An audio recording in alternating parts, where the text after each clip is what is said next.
if you're trying to change someone's mind, which mind are you actually trying to change? Because what we've learned in recent decades is that as humans, we basically have two different operating systems neurologically that we operate in at any given moment. The tricky thing is we are often trying to persuade the wrong mind with the wrong tactics and wondering why we're not getting anywhere. I want to summarize about 12 years of neuroscience in 45 seconds. Okay, so strap in. All right, so let's look at these two minds. The first mind is what I refer to as the inquiring mind. Now, the inquiring mind lives at the front of our brain. This is the part of our brain that is logical, linear, reasonable, rational. This is the part of the brain that Francis Bacon was speaking about. We can be rational and reasonable. This part of our brain loves data and evidence and pie charts. The problem is it is slow to use. It requires a lot of self-discipline to use. It's not a very convenient thing to engage because it takes effort. And so therefore, we just don't use this part of our brain to think anywhere near as much as we'd like to assume we do.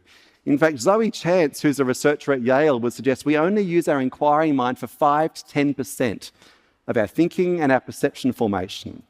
However, can I suggest to you, and we see this in HR all the time, we spend most of our time speaking to the inquiring mind. That's not where stubbornness resides. Where does stubbornness reside? In a very different part of our brain where we do most of our thinking, what I refer to as our instinctive mind. This is located near the top of the brainstem.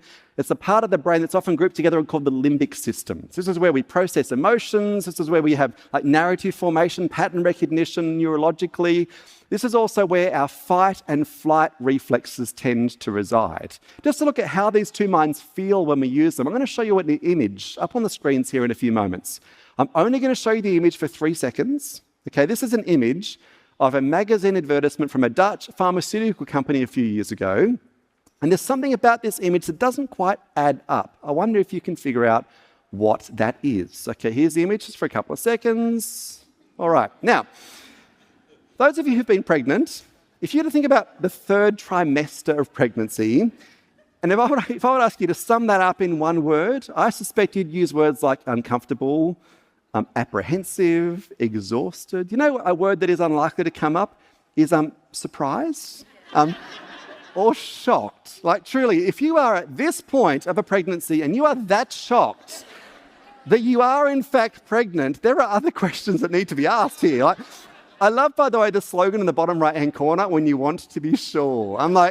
I feel like when the belly button pops out, that's when you can be pretty sure that you are in fact pregnant. Now, what happened here, when I first showed you this advertisement, your instinctive mind swung into action. It looks for patterns and event stories around those patterns. So it's like, pregnant lady, pregnant test, pregnancy test, nothing to see here.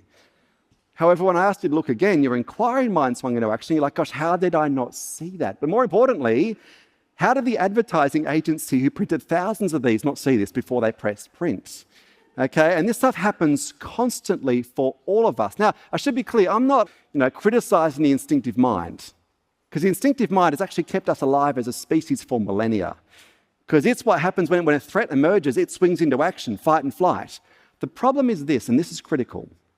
Our instinctive minds respond to psychological threats the same way they do if it's a physical one. They don't know the difference. When you're confronted, though, with information, ideas, evidence that is unfamiliar or confronting or unsettling, do you know what your instinctive mind does? It doesn't go into fight and flight. It goes into 2 other things, denial or defensiveness. So Exhibit A, I love this billboard here. This is a billboard that was put up a little while back in a public health campaign to point out the fact that a whole lot of men don't go to the doctor, okay? And they think they're absolutely impervious to anything going wrong, that they are immortal, and it's actually having a huge public health impact. So the billboard goes up. The day afterwards, the people who put the billboard up were driving past and noticed that a local with a spray can had actually made some amendments to the billboard overnight. And these were the amendments that they'd made. And I think it tells a profound story. And I've got to say, it's not just men who do this. We're all just a little bit stubborn at times, aren't we? Okay? In fact, I love how Oliver Wendell Holmes put it. He said this. He said, "It is a rare person who wants to hear what they don't want to hear."